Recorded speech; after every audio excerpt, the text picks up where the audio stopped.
Bismillahirrahmanirrahim. Assalamualaikum warahmatullahi wabarakatuh.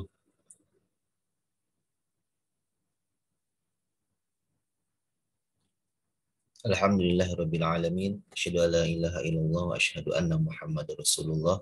Allahumma shalli ala nabiyyina Muhammadin wa ala alihi washabihi ajma'in. Rabbi shrah li sadri wa yassir li amri wahlul 'uqdatam min lisani yafqahu qawli.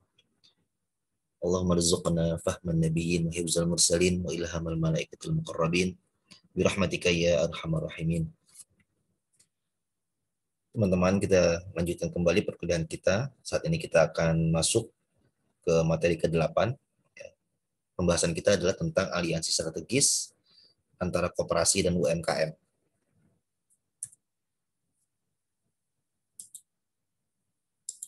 Seperti biasa, saya akan membacakan sebuah hadis yang diriwayatkan dari Abu Hurairah radhiyallahu anhu, bahwasannya dia berkata, Rasulullah Shallallahu alaihi wasallam bersabda, jika amanah telah disia-siakan, maka tunggulah hari kiamat. Kemudian Abu Hurairah bertanya, wahai Rasulullah, bagaimanakah menyia-nyiakan amanah itu? Beliau menjawab, jika satu urusan diserahkan kepada bukan ahlinya, maka tunggulah kehancuran itu. Hadis riwayat Al-Bukhari. Kaitan hadis ini dengan pembahasan kita adalah bagaimana kita bisa mempersiapkan atau mendukung profesionalisme dari UMKM. Jadi bagaimana kita akan membahas tentang aliansi strategis antara koperasi dan lembaga simpan pinjam syariah dengan UMKM. Fokus utamanya adalah bagaimana kita memberikan dukungan sehingga UMKM itu dapat dikelola dengan baik, ya. Dalam hal ini dikelola oleh ahlinya. Kurang lebih seperti itu. Nah, berikut adalah pembahasan kita. Ada 5 hal yang akan kita diskusikan pada kesempatan kali ini. Yang pertama, kita akan diskusi mengenai ekosistem bisnis. Yang kedua, kerjasama bisnis. Yang ketiga, penyediaan permodalan. Nah, ini kita mulai masuk ke dukungan yang dapat diberikan oleh koperasi atau lembaga simpan pinjam syariah kepada UMKM. Penyediaan permodalan, kemudian pelatihan keterampilan bisnis, dan yang ketiga atau yang terakhir adalah pemasaran produk. Berikut adalah gambaran umum atau gambaran besar big picture dari perkuliahan kita. Kita masuk ke materi ke-8, ya, kita akan membahas mengenai aliansi strategis koperasi dengan UMKM. Nah, ini bisa dimasukkan ke dalam aspek model bisnis. Kita masuk ke materi pertama tentang ekonomi bisnis, tentang ekosistem bisnis. Aliansi bisnis yang baik akan membentuk ekosistem bisnis yang strategis. Ya, teman-teman mungkin paham mengenai ekosistem, ya. Dalam pelajaran biologi kita membahas tentang ekosistem, bagaimana rantai makanan, ya, bagaimana hubungan antara makhluk hidup di dalam sebuah ekosistem. Yang kedua, ekosistem bisnis adalah sekumpulan perusahaan dengan hubungan yang saling melengkapi, ya, dan sinergis yang membangun aliansi strategis untuk memberikan nilai bagi pengguna akhir atau pelanggan. Yang ketiga, aliansi strategis ini dapat saling melengkapi dengan cara yang berbeda, antara lain, ya, dengan secara langsung memasok produk satu sama lain, atau untuk menggabungkan produk atau layanan untuk memberikan nilai tambah yang lebih besar, atau menemukan saluran yang lebih baik untuk mencapai target atau pasar yang lebih besar, atau kombinasi ini semuanya, membangun apa yang disebut ekosistem bisnis. Jadi, intinya adalah bagaimana para entitas bisnis ini dapat saling melengkapi satu sama lain, ya, dengan tujuan tentu menghasilkan kinerja yang lebih baik dari sebelumnya.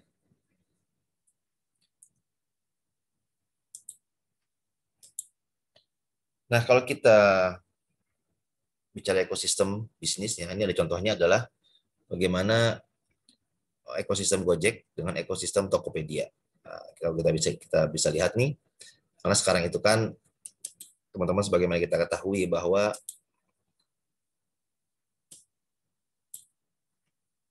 Gojek dengan Tokopedia saat ini sudah merger, mereka sudah merger menjadi apa yang sekarang disebut dengan GoTo, ya. GoTo, Gojek dan Tokopedia. Nah, ini adalah gambaran dari ekosistem bisnis, ya. Contohnya ekosistem Gojek seperti apa ekosistemnya dan ekosistem Tokopedia seperti apa. Kita lihat contohnya Gojek itu pada awalnya kan adalah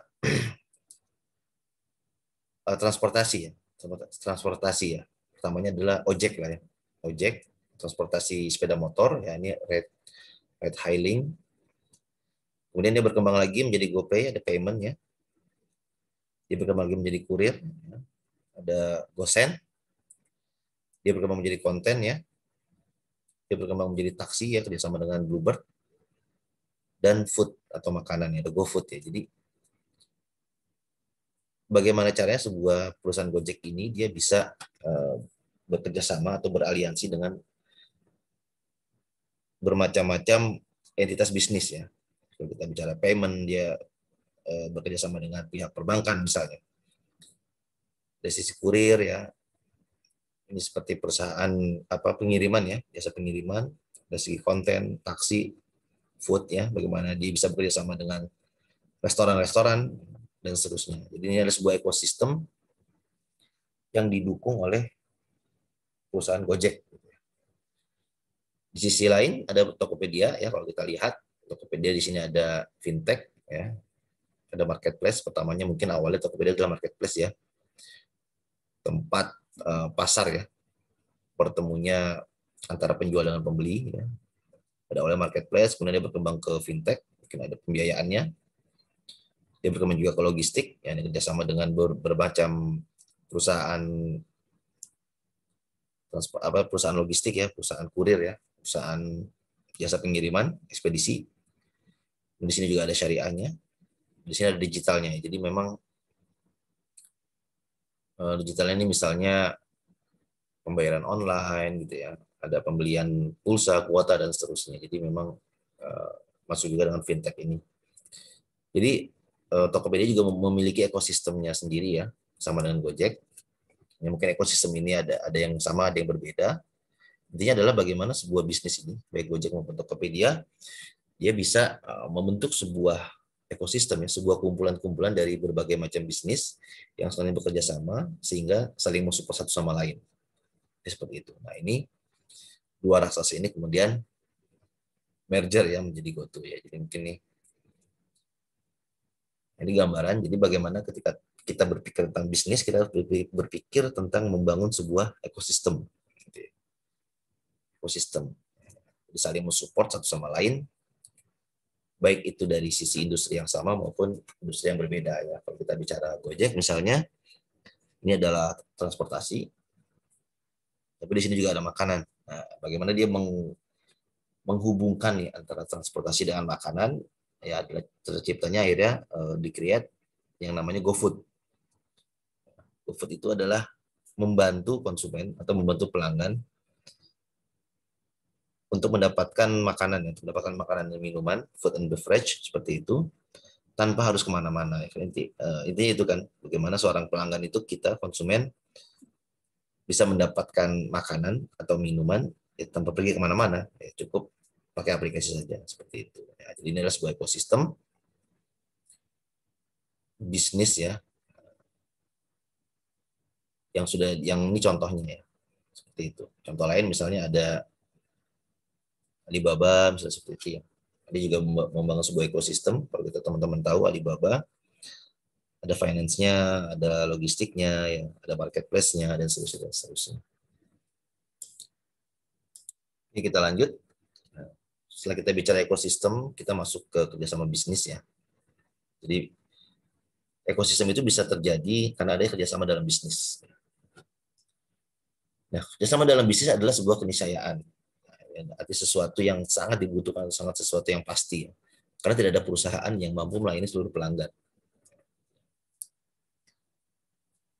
Yang kedua, masing-masing perusahaan memiliki core kompetensi yang berbeda-beda, yang bila disatukan akan memberikan dampak positif bagi pertumbuhan bisnis. Ya, jadi kerjasama itu tentu menggabungkan kompetensi atau kemampuan dari perusahaan-perusahaan yang berbeda-beda, sehingga dia bisa memberikan pelayanan atau memberikan produk yang lebih baik seperti itu. Yang ketiga, kerjasama bisnis dibentuk dengan tujuan menguntungkan satu sama lain. Nah, ini harus saling menguntungkan ya, jadi mutualistik. Yang keempat, kerjasama bisnis tersebut setidaknya dapat dipilah menjadi dua. Ya. yaitu menjadi satu entitas bisnis yang legal, jadi menjadi satu perusahaan, atau tetap dalam entitas yang terpisah, jadi tetap masing-masing seperti itu. Namun melakukan aktivitas bisnis secara bersama-sama. Jadi bentuknya bisa dua ya. Satu bisa benar-benar menjadi satu perusahaan. Contohnya tadi misalnya Gojek dan Tokopedia menjadi Goto, nah itu misalkan menjadi satu perusahaan. Atau dia tetap terpisah, tetap perusahaan-perusahaan yang berbeda. Gitu ya. Kemudian kerjasama bisnis dilakukan secara formal melalui perjanjian kerjasama atau Memorandum of Understanding (MOU). Ya. Jadi di dalam bisnis harus ada legal standing-nya, harus ada dasar hukumnya dalam kerjasama suatu bisnis, sehingga masing-masing pihak akan saling bertanggung jawab sesuai dengan perjanjian yang dibuat tersebut. Dan salah satu bentuk kerjasama bisnis adalah aliansi strategis. Ya.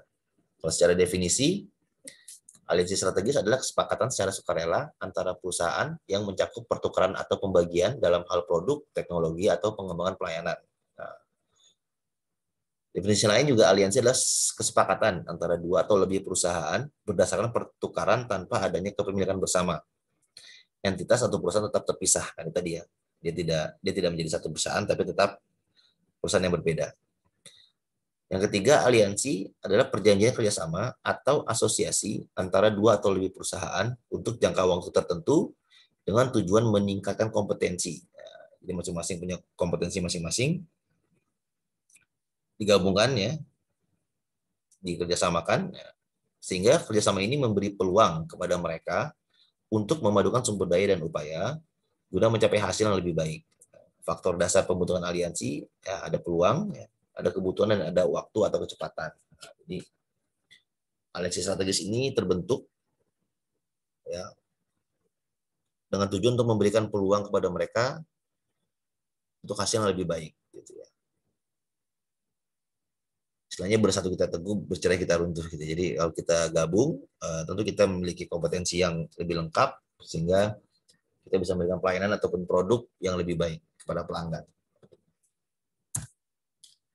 Nah, jika kita simpulkan, sudah ada beberapa poin untuk mendefinisikan aliansi strategis, yaitu pertama adanya kesepakatan sukarela ya. Untuk pertukaran sumber daya, kerjasama dan hubungan timbal balik tanpa adanya hak milik bersama. Jadi kerjasama itu dibangun, namun para mitra ini, para aliansi ini, para anggotanya tetap menjadi entitas yang terpisah. Yang kedua, mencari keuntungan bersama yang didasarkan pada kepercayaan, kemitraan, dan manajemen risiko, namun masing-masing mitra tetap memiliki otonomi masing-masing. Ya, karena masih terpisah ya entitasnya. Yang ketiga, aliansi strategis dibangun oleh perusahaan untuk mencapai tujuan strategis yang ditetapkan dan meningkatkan daya saing di pasar. Tadi ya, memadukan sumber daya, kompetensi masing-masing sehingga bisa lebih memberikan pelayanan ataupun produk yang lebih baik. Kemudian aliansi tersebut dapat membentuk model bisnis baru, dan model ini dapat mengurangi duplikasi aktivitas dan biaya sehingga aktivitas bisnis berjalan lebih efisien. Membentuk model bisnis baru. Apa contohnya? Ya simpel aja ya, Gojek itu membentuk sebuah model bisnis baru. Baik dari awalnya bagaimana dia bisa memberikan pelayanan atau kenyamanan kepada pengguna ojek, kemudian dikembangkan lagi sehingga muncul model bisnis baru ya, GoFood seperti itu. Sehingga teman-teman sekarang kalau kita mungkin lihat restoran-restoran ya, mereka itu secara kalau kita lihat sekilas tidak ada yang makan di situ, yang mungkin jarang ya, satu dua yang makan. Tetapi Gojeknya, babang Gojeknya itu banyak ngantri gitu ya. Nah, itu membentuk sebuah model bisnis baru. Seperti itu. Nah, ini definisi dari aliansi strategis ya. Nanti ada kesepakatan, kemudian ada tujuan, mencari keuntungan, kemudian juga dapat saja dia membentuk model bisnis baru sehingga aktivitas bisnis berjalan lebih efisien seperti itu. Ya, kalau kita bicara misalnya tadi GoFood, tentu dari sisi restoran akan lebih efisien ya. Karena tidak perlu tempat yang luas seperti itu, tidak perlu mempekerjakan banyak karyawan seperti itu. Nah, ini memang sebuah model bisnis baru yang luar biasa gitu ya. Kemudian kita masuk ke karakteristik aliansi strategis, yaitu melibatkan 2 atau lebih perusahaan mitra ya, yang tetap independen secara hukum setelah aliansi terbentuk, kemudian berbagi manfaat dan kontrol manajerial atas kinerja kemitraan. Yang keempat, terus memberikan kontribusi pada kemitraan. Nah, jadi karakteristiknya ada anggota terdiri dari minimal 2 atau lebih perusahaan, tetap independen ya secara badan hukum, tidak ada satu entitas bisnis yang sama, tidak menggabungkan suatu entitas bisnis, tapi tetap terpisah. Yang ketiga, berbagi manfaat dan kontrol manajerial atas kinerja kemitraan, dan terus memberikan kontribusi pada kemitraan. Aliansi strategis ini dapat dilakukan dalam beberapa aspek. Ya. Jadi ada beberapa aspek yang bisa dilakukan. Yang pertama dari sisi organisasi, bisa saja ada pelatihan kompetensi, seperti kursus pelatihan yang berbeda, kompetensi kolektif, restrukturisasi perbaikan aktivitas organisasi, mencari metode distribusi produk, ya, mencari saluran distribusi, adaptasi terhadap perubahan lingkungan, komplementaritas barang dan jasa. Jadi sisi organisasi nih. Yang kedua dari aspek ekonomi, mencari pasar, ya, berbagi biaya dan menggabungkan sumber daya, pengurangan risiko dan diversifikasi spesialisasi kegiatan. Dari sisi strategis, pembentukan dan penguatan daya saing, asimilasi teknologi baru, penciptaan produk baru, kerjasama dengan pesaing potensial, pengaruh dan pengaruhnya terhadap perkembangan industri.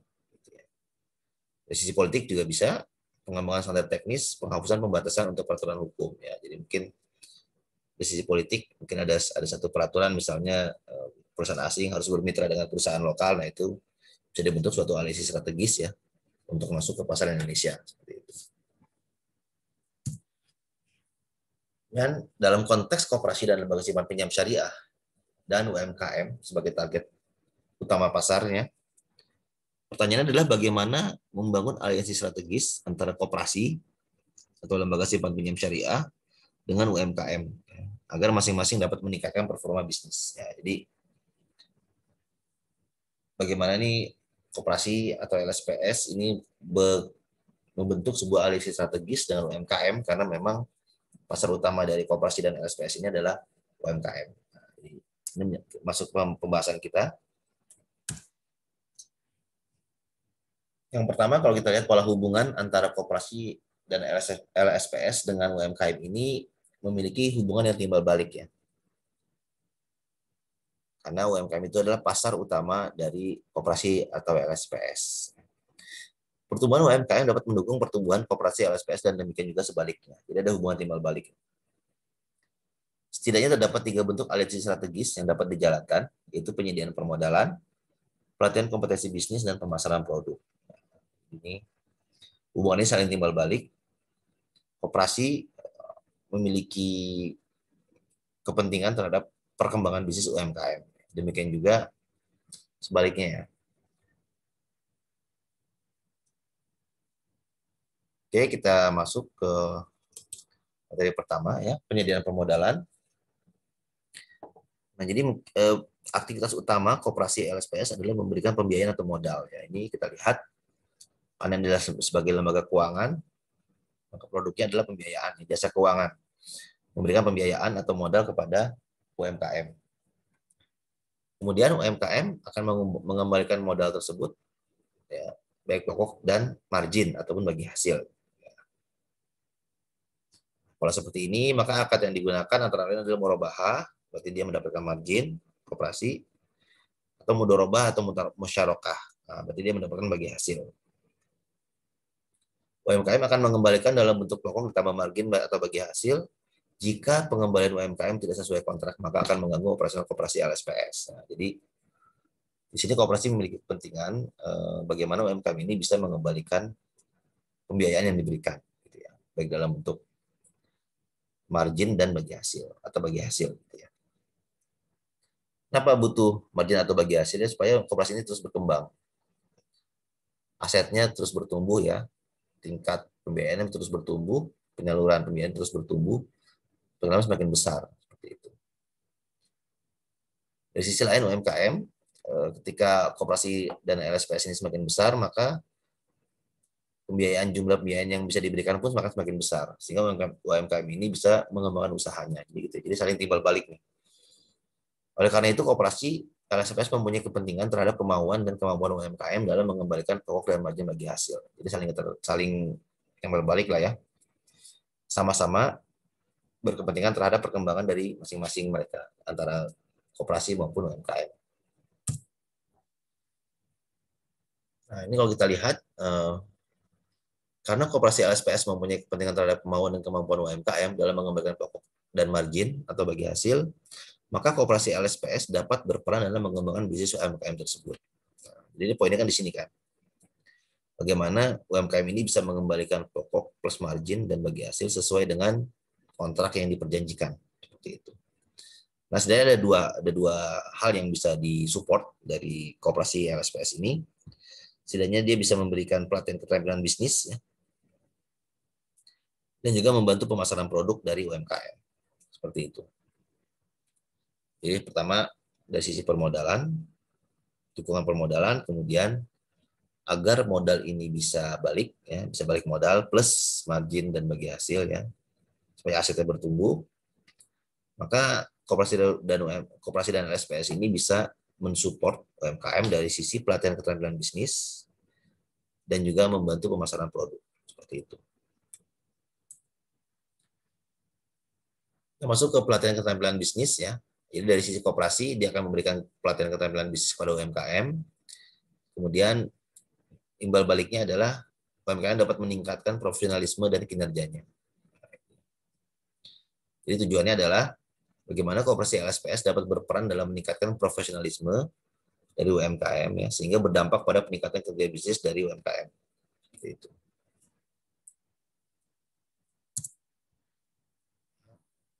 Kemudian bagaimana sih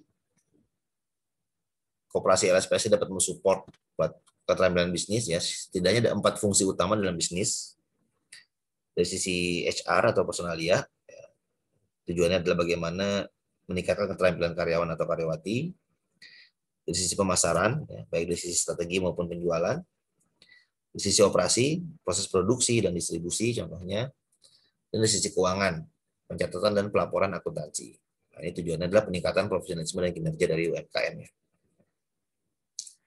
Jadi pelatihan ini dapat kita klasifikasi lagi ke dalam 4 fungsi bisnis. Ada personalia, pemasaran, operasi, dan juga aspek keuangan. Seperti itu.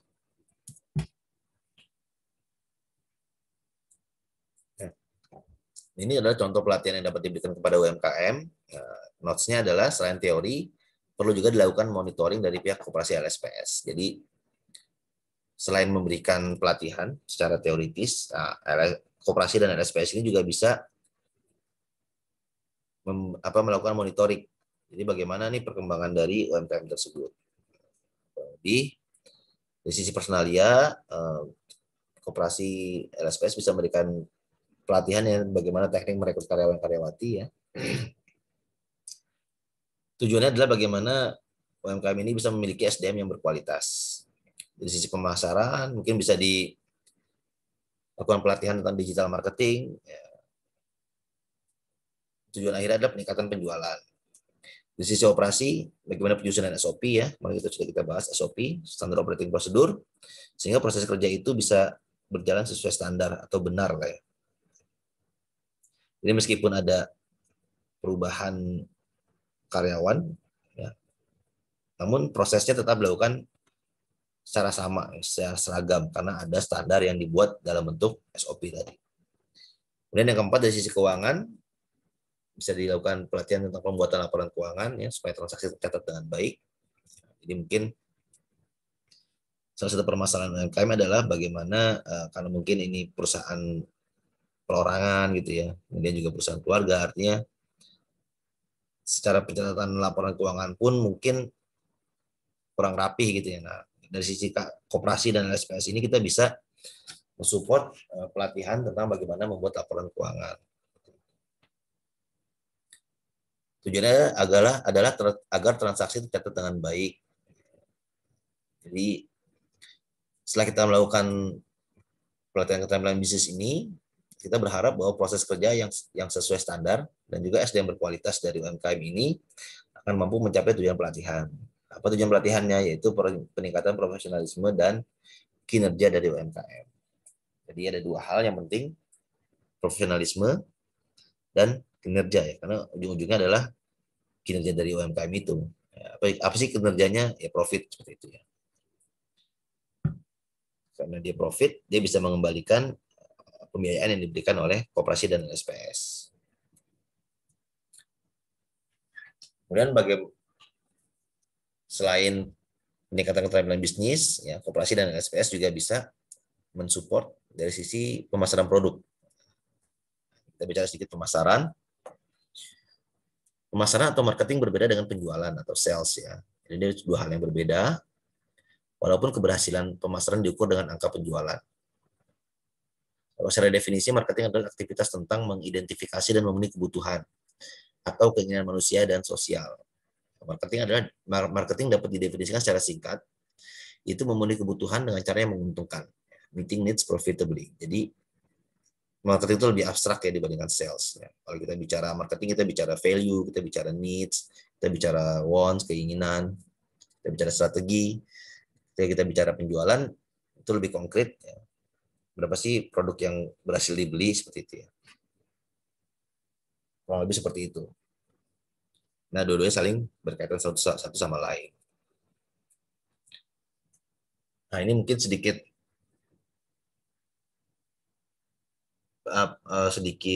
insight ya dari Netflix ya, mungkin teman-teman tahu Netflix ya.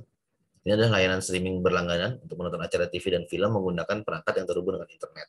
Nah, jadi teman-teman berlangganan Netflix, teman-teman bisa nonton acara TV, teman-teman bisa nonton film seperti itu ya.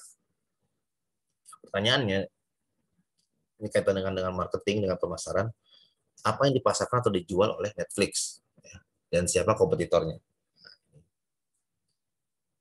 Nah, pertanyaan penting. Kalau kita lihat dari definisi di sini, layanan streaming berlangganan untuk menonton acara TV dan film, berarti produk dari Netflix adalah acara TV ataupun film. Kalau dari sisi penjelasan dari Netflix tersebut ya. Namun kalau kita lihat dari sisi yang lain, ya, Netflix bukan menjual tontonan di rumah. Dia tidak menjual TV, dia tidak menjual acara TV ataupun film, tapi dia membantu kita untuk santai. Jadi membantu pelanggan untuk santai. Ya. Gimana caranya? Ya dia nonton film, dia nonton acara TV, jadi untuk relax. Jadi poinnya adalah relax. Sehingga karena Netflix ini tujuannya adalah membantu pelanggan, membantu konsumen untuk relax, maka kompetitor Netflix bukan bioskop, bukan YouTube, dan layanan streaming lain. Ya. Namun pesaing Netflix adalah teh hangat sore hari, gitu ya, kudapan ringan, ini snack, biskuit-biskuit, gitu ya, yang membantu kita untuk bersantai di rumah. Nah, jadi ini tambahan aja, tadi tambahan. Jadi bagaimana dari dalam konteks marketing itu kita bisa melihat sebenarnya kebutuhan dari pelanggan itu apa sih tadi ya, need, bagaimana kita bisa memenuhi kebutuhan pelanggan dengan cara yang menguntungkan gitu ya, dan juga plus cara yang kreatif juga adalah Netflix ini. Jadi Netflix itu bukan menjual tontonan, tapi dia membantu pelanggan untuk bersantai, untuk relax. Nah, seperti itu. Nah, ini mungkin perspektif yang berbeda ya. Dari satu sisi kita melihat produknya, di sisi lain kita melihat kebutuhan dari pelanggan itu sendiri. Kita lanjut. Kalau kita bicara strategi pemasaran, ya, itu diimplementasikan dalam istilahnya marketing mix atau bahasa Indonesia bauran marketing. Marketing mix itu ada 4P, 4P ya istilahnya. Ada produk, price, promotion, dan place. Ya, produk adalah produknya, price harganya, promotion promosinya, place tempatnya. Ya, jadi ini ada contohnya, produk itu apa aja, turunannya, price apa aja, terkait diskon ya, terkait mungkin ada cara bayar dicicil dan seterusnya. Promotion ya iklan, Salesforce ya, PR dan seterusnya. Place, ada channel, coverage, assortment, location, inventory, transport ya, ini tempatnya gitu ya. Nah, teori 4P ini ditambahkan juga menjadi 7P. Ada tambahan 3 lagi, ada people, process, dan physical evidence. People bicara mengenai manusia ya, baik itu karyawannya, tenaga pemasarnya, proses kita bicara prosesnya, proses produksi, proses pemasaran, proses promosi, seperti itu. dan juga physical evidence, bukti fisik. Kalau kita misalnya punya kampus, TEBI, bukti fisiknya apa sih? Ya kampusnya gitu ya, bukti fisiknya. Seperti itu. Nah, ini teori marketing, ada 4P dan juga ada 7P. Kemudian bagaimana koperasi LSPS dapat membantu UMKM dari sisi pemasaran produk. Ya, oke, kita breakdown tadi jadi 4P ya. Ada product, price, place, promotion, people, proses, dan juga physical evidence. Nah, setidaknya nih koperasi LSPS dapat mendukung pemasaran produk UMKM setidaknya pada 4 aspek. Dari sisi 4 aspek dari marketing mix ya, dari wawasan marketing, jadi kita bisa koperasi LSPS ini bisa mensupport UMKM dari sisi 4 aspek, yaitu place, promotion, people, dan proses. Place contohnya menyediakan sarana penjualan, contohnya toko serba koperasi, yang misalnya barangkali koperasi memiliki toko serba, itu bisa membantu memasarkan atau mungkin menjadi place dari sisi ini, membantu tempat untuk menjual produk UMKM. Mungkin ada perjanjiannya, mungkin secara konsinyasi seperti itu ya. Kemudian promotion, mempromosikan produk UMKM kepada anggota dan masyarakat. Kalau koperasi ini kan punya anggota ya, dia bisa mungkin mungkin setiap bulan dia membuat buletin bulanan bagi anggota, seperti di situ ada iklan atau ada promosi lah mengenai produk UMKM yang disupport oleh koperasi dan LSPS ini. Kemudian dari sisi people dan proses, ya kembali lagi memberikan pelatihan kompetensi dan manajemen. Ya, tadi ya, bagaimana koperasi dan LSPS ini bisa memberikan pelatihan keterampilan bisnis. Jadi, walaupun fokusnya pada kompetensi, baik dari people maupun prosesnya, tapi ujung-ujungnya nanti akan bagaimana people dan proses ini bisa membantu memasarkan produk dan juga ujung-ujungnya bagaimana meningkatkan penjualan dan profit dari UMKM tersebut. Seperti itu. Ini adalah bacaan tambahan ya, referensi yang bisa teman-teman baca untuk terkait dengan materi kuliah kali ini, aliansi strategis antara koperasi LSPS dengan UMKM. Kesimpulannya yang bisa kita ambil adalah bahwa dalam bisnis itu kita harus bisa membangun sebuah kerjasama, karena masing-masing entitas bisnis memiliki kompetensi masing-masing dan memiliki keterbatasan. Sehingga dengan adanya kerjasama bisnis ini, kita bisa melampaui keterbatasan tersebut, sehingga kita bisa memberikan pelayanan ataupun produk yang lebih baik lagi. Nah, karena kita berperforma lebih baik, maka diharapkan profit juga akan semakin meningkat dan perusahaan dapat terus bertumbuh. Ya. Kemudian kaitan antara koperasi LSPS dengan UMKM, koperasi dan UMKM ini memiliki hubungan timbal balik yang saling berkepentingan ya satu sama lain. Koperasi pada dasarnya aktivitas utama koperasi adalah memberikan permodalan kepada UMKM, dan koperasi berkepentingan agar bagaimana UMKM ini bisa mengembalikan modal tersebut atau pembiayaan tersebut. Tentu saja ada marginnya ataupun ada bagi hasilnya seperti itu. Supaya apa? Supaya koperasi dapat memiliki profit, kemudian dengan ada profit itu koperasi dapat meningkatkan aset dan juga terus bertumbuh.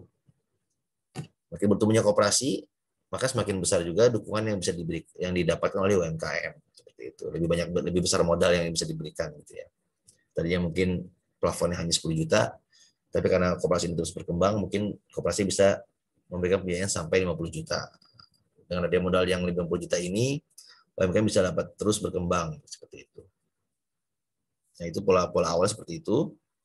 Jadi kepentingan koperasi dari sisi koperasi ya adalah bagaimana si UMKM ini dapat mengembalikan pembiayaan yang diberikan plus margin atau bagi hasil. Caranya bagaimana? Caranya adalah koperasi ini bisa mensupport UMKM dari sisi pelatihan keterampilan bisnis dan juga pemasaran produk. Itu ya tadi ya.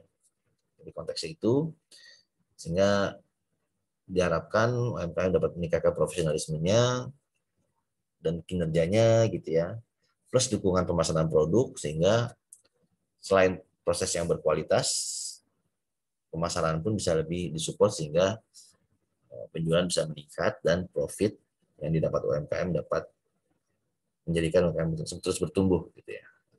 Dan pembayaran kepada atau pengembalian pembiayaan kepada UMKM pun, kepada koperasi pun berjalan dengan baik. Jadi masing-masing pada akhirnya diharapkan masing-masing dapat sama-sama berkembang. Nah, seperti itu, kita masuk ke sesi pertanyaan. Untuk materi ini kita tutup. Wabillahi taufiq wal hidayah. Assalamualaikum warahmatullahi wabarakatuh.